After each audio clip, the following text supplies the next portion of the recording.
Every single successful person I know has has had a period in their life where they've gone through tremendous trials and tribulations, especially in getting their business off the ground. But I want to talk about the dark night of the soul, and I'm forever fascinated by this. It's a period of your life where no matter how hard you try and no matter what you do, everything keeps going wrong, and catastrophic things, heartbreaks, losses, breakdowns, failures, setbacks, unexpected turmoil, things happen in your life, and it keeps happening until it squeezes you down to a point off of a shoestring, like squeezing through the eye of a needle, and you're being crucified by fire. And I think it's especially more challenging with social media today, how you might be going through a really hard time and then you just turn on Instagram or YouTube and you see somebody else who's crushing it, who everything seems to be turning out great for. Oh, look at this, dog, I just did this, I got this new truck, my business is growing, I just got this, and everything is going right for them. And it can be so incredibly discouraging to you, where you can actually start to feel like a failure, and the spirit of discouragement will come upon you, and it will rip you apart, and it's not fun. And I know people who are watching here, whether to admit it or not, have been through this. But the very same people, if they haven't gone through it, they will, or they've already gone through all that and they just don't talk about it. They don't talk about the devastation that they've been through. They eat humble pie for a long time. And the way I look at it is like, everybody has a cross to bear. You got to pick up your cross. I'm not trying to be religious or anything. It's just a good metaphor. And the longer in life that you resist picking up your cross, is you're actually putting that on other people and making other people suffer, right? Especially sometimes if you have an addiction that's hurting other people, or maybe you just don't want to face responsibility, and now other people are constantly having to pick up the pieces they run to save you. I have a friend, I won't say the friend's name, but this friend went through absolute hell for a long time. And I can't even get into the details, but it seemed to go on for years and years and years and years. And this very same friend, who I love this friend very much, over the past 6 months of this year, everything has been going very well for this friend, and things are literally just showing up and attracting into this person's life, and their business is like amazing now, and I'm so happy and proud of this person. But from the outside, my friend looks very successful now, but you don't know, dude, he went through some dark times, and I have too, and I think that we all do. So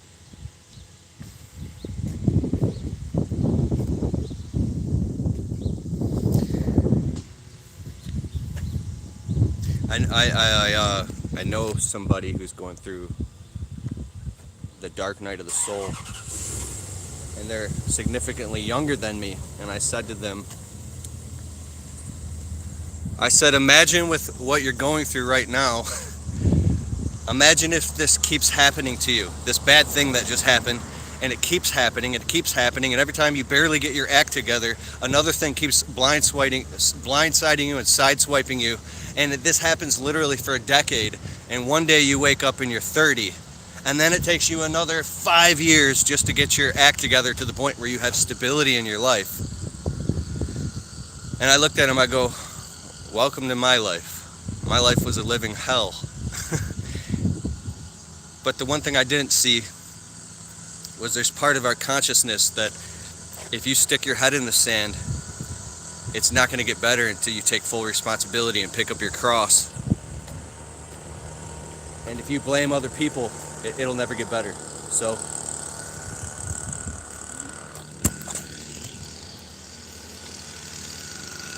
I think if you have something that needs to change, pull the thorn out and change it. If there's a relationship that you just need to get out of, and you know for a fact you're not supposed to be in that relationship, speed up the process or pray or do anything you can, even if you don't have the power, to get out of it. If there's a job you're in that you actually absolutely hate and you're miserable and it's dragging you down, um, find a way to get out of it. If you have a loved one in your life, it could be even a parent who drags you down, who's very manipulative and who guilt trips you and puts you in anxiety, and you can't even communicate with them because they cut you down because they're miserable with their life. You have to spend less time with that person, and you have to develop healthy boundaries and not put up with that person's bullshit anymore, or you'll continue the suffering and the swirl and the cycle. And I think that's what's part of growing up.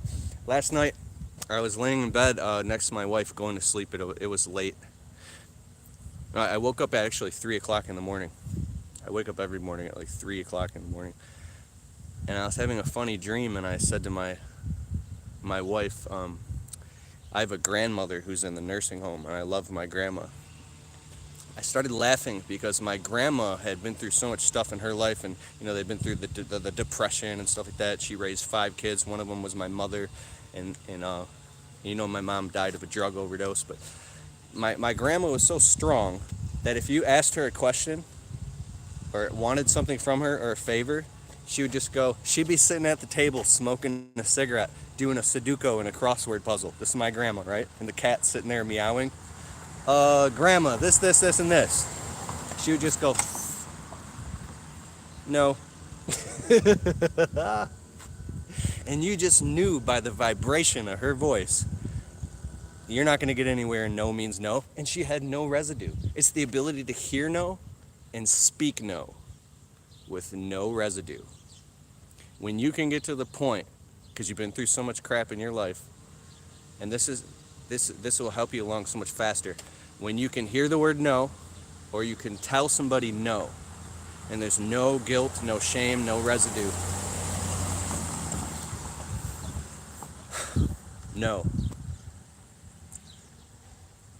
Then you can start to piece out where these boundaries are, and then get it together that much faster. In the 7 Habits of Highly Effective People, Stephen R. Covey talks about this. And I read that book. I worked at a crappy collision shop for $9.50 an hour at 25 years old. I had a car that kept breaking down, and I was $9.50 an hour. I was going to this collision shop for like 50 hours a week. I was miserable. I would sneak in the bathroom like I was using the bathroom, and I would read this book, 7 Habits of Highly Effective People. And this helped me the most. The biggest takeaway from that book is he said, in life, you have a circle of influence, the things that you can control. And then outside of that circle is everything you cannot control, right? And all these things are weighing on you. And the cold hard truth is if you focus on the things and obsess over the things that you can't control, which means other people as well, then your real circle of influence, what you can control, gets smaller and smaller and smaller and smaller and smaller because you're not focusing on it.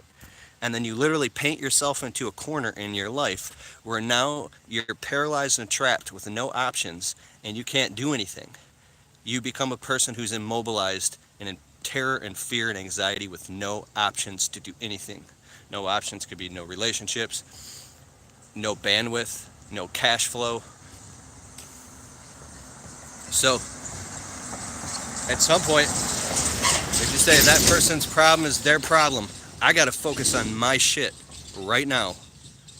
Hey, I know you're gonna tell me all your drama right now, but I don't have time for it. I got my own problems. I love you, but I gotta go. Click. When you focus on your shit and you take care of yourself and your immediate family and what you have to do, then in your business, your circle of influence grows and expands, right? And I think that's how it works. So pick up your cross, let them put the nails in, stand it up tall, let the sun just crucify your flesh off.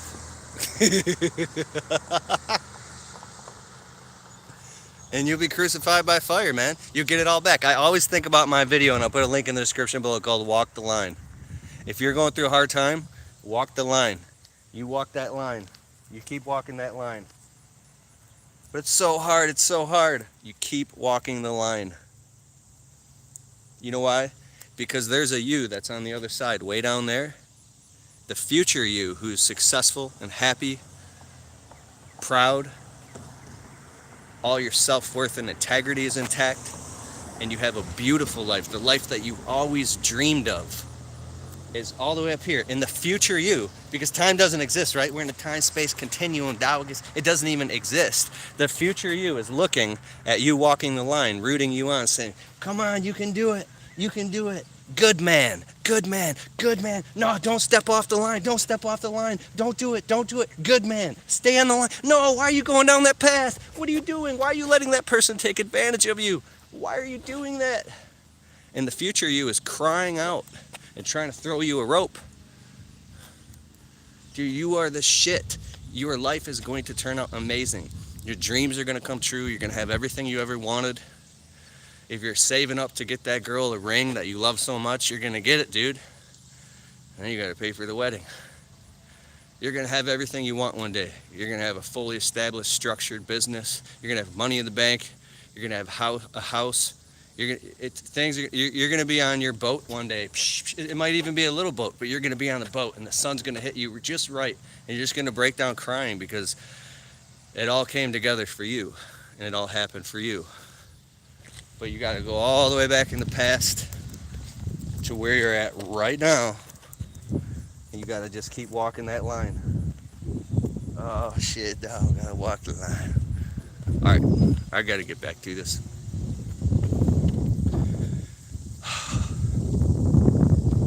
I just left them all just working on the job site. I wonder what they think when the boss just literally just walks away videotaping himself. I got the best crew that I've ever had, ever, this year. So there's 4 of us. I'm thinking about launching a second truck again. I got 2 trucks and 2 trailers. I've had some bad experience with letting people drive my trucks, and it scared the shit out of me. And now, and that's my phobia, right? Just I don't trust anybody. So I got a secretary. There's 1, 2, 3.